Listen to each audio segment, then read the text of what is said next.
Em nome do Pai, do Filho e do Espírito Santo. Amém. Do Evangelho segundo São João. Naquele tempo, disse Jesus aos judeus: em verdade, eu vos digo, se alguém guardar a minha palavra, jamais verá a morte. Disseram então os judeus: agora sabemos que tens um demônio. Abraão morreu e os profetas também, e tu dizes: se alguém guardar a minha palavra, jamais verá a morte? Acaso és maior do que nosso pai Abraão, que morreu como também os profetas? Quem pretendes tu ser? Jesus respondeu: se me glorifico a mim mesmo, minha glória não vale nada. Quem me glorifica é o meu Pai, aquele que vós dizeis ser o vosso Deus. No entanto, não o conheceis, mas eu o conheço, e se dissesse que não o conheço, seria um mentiroso como vós. Mas eu o conheço e guardo a sua palavra. Vosso pai Abraão exultou por ver o meu dia. Ele o viu e alegrou-se. Os judeus disseram-lhe então: nem sequer 50 anos tens e viste Abraão? Jesus respondeu: em verdade vos digo, antes que Abraão existisse, eu sou. Então eles pegaram em pedras para apedrejar Jesus, mas ele escondeu-se e saiu do templo. Palavra da salvação. Penso que a palavra de Deus hoje no Evangelho de São João, esse diálogo entre Jesus e os judeus, coloca em questão uma das coisas mais importantes do cristianismo, se não for a mais importante. Quem pretendes tu ser? A questão é esta. Os judeus se enfurecem com Jesus depois que ele, além de afirmar tudo que nós já ouvimos, ao final diz: antes que Abraão existisse, eu sou. Eu sou é o nome de Deus, como vocês bem sabem, o nome que Deus usou para Moisés, quando Moisés perguntou qual é o nome que eu devo dizer quando os filhos de Israel perguntarem: quem me mandou falar? Eu sou. Pois bem, então Jesus se apresenta desta maneira.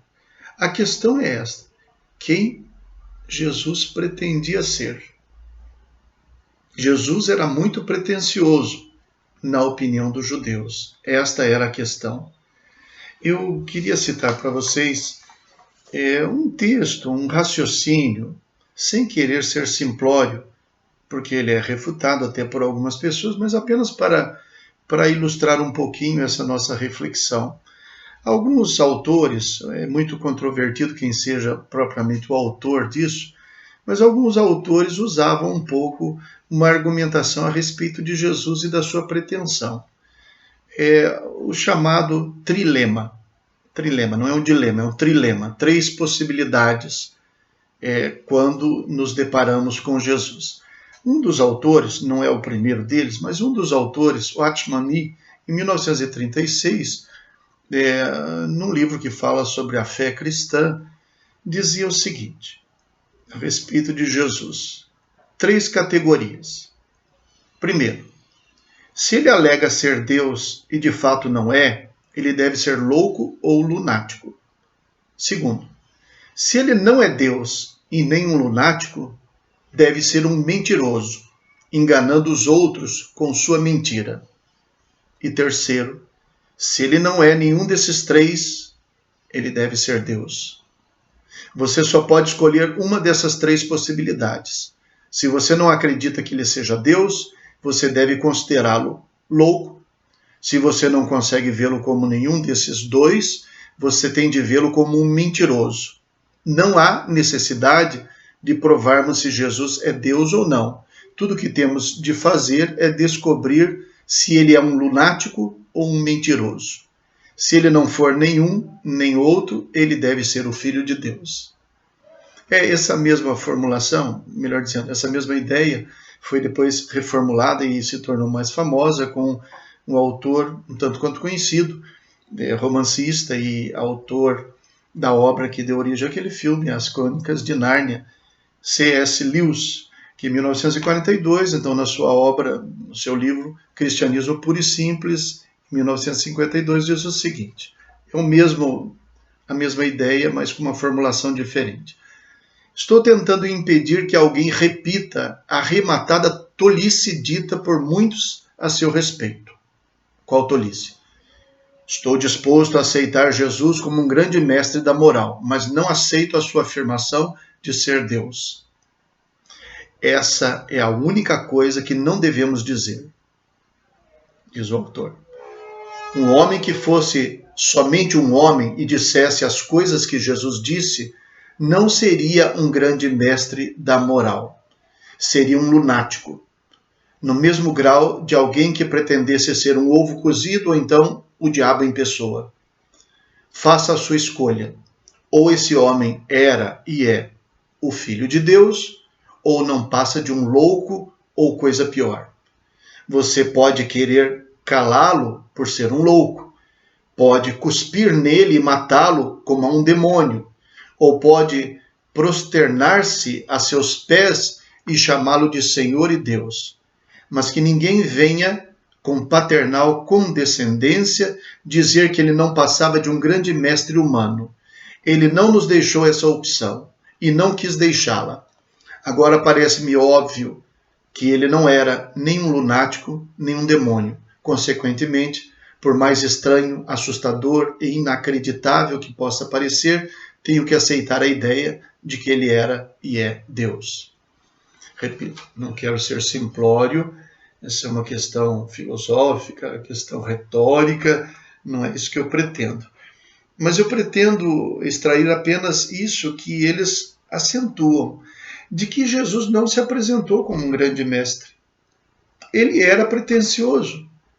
De fato, ou ele era o que é, e então nesse caso é o Filho de Deus, o que ele dizia ser, ou então ele não era o que ele dizia ser. E se ele não é o que dizia ser, ele não é um grande mestre.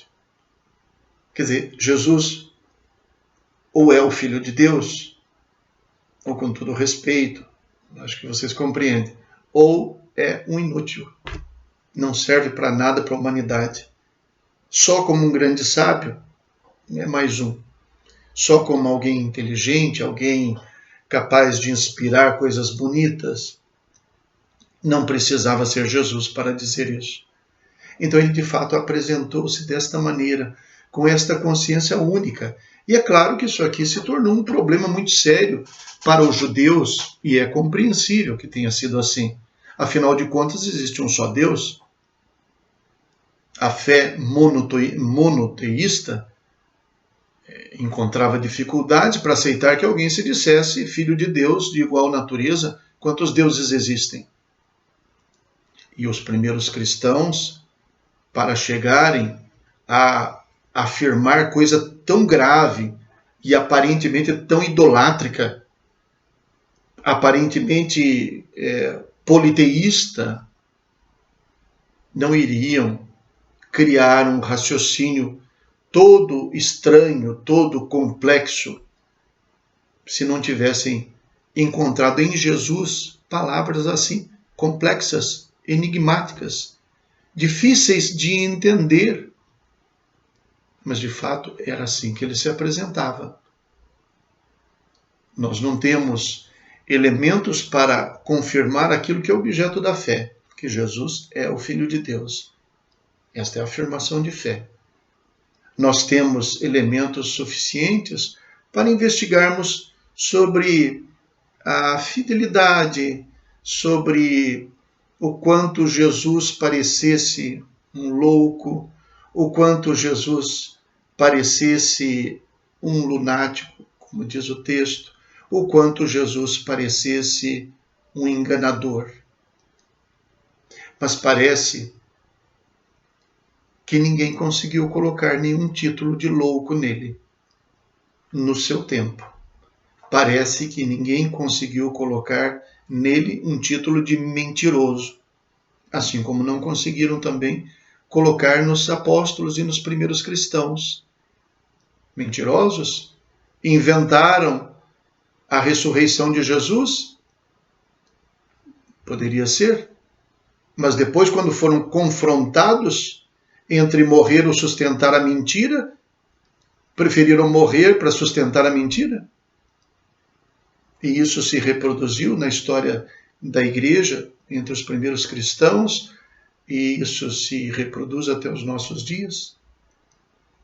Não sei se o argumento que eu quis usar aqui ficou, talvez, muito frio, muito racional. Não era a minha intenção, já que eu estou falando exatamente daquilo que é mais genuinamente cristão. Crer que Jesus é o Filho de Deus. Se ele fosse só um louco, ele não teria sido levado a morrer na cruz. Poderiam tê-lo matado em qualquer momento sem que ninguém se opusesse. Poderiam ter feito uma armadilha para ele.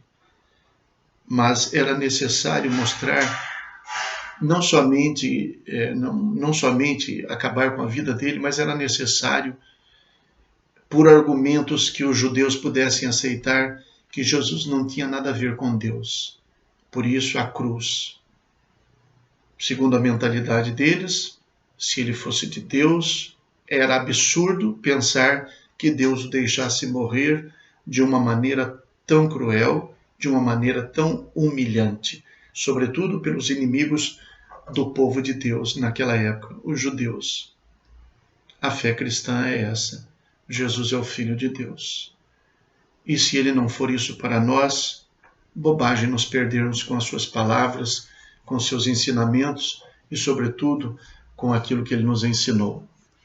Gostaria de encerrar essa nossa oração, meditação de hoje, com o oferecimento do dia. Senhor Deus, Rei do céu e da terra, dirige, santifica, conduz e governa neste dia nossos corações e nossos corpos, nossos sentimentos, palavras e ações, a fim de que, submissos à tua lei e agindo conforme os teus preceitos, mereçamos, por teu auxílio, ser salvos e livres nesta vida e na eternidade, ó Salvador do mundo, que vives e reinas pelos séculos dos séculos. Amém. O Senhor esteja convosco, abençoe-vos o Deus Todo-Poderoso, Pai, Filho e Espírito Santo. Amém. Fiquem com Deus.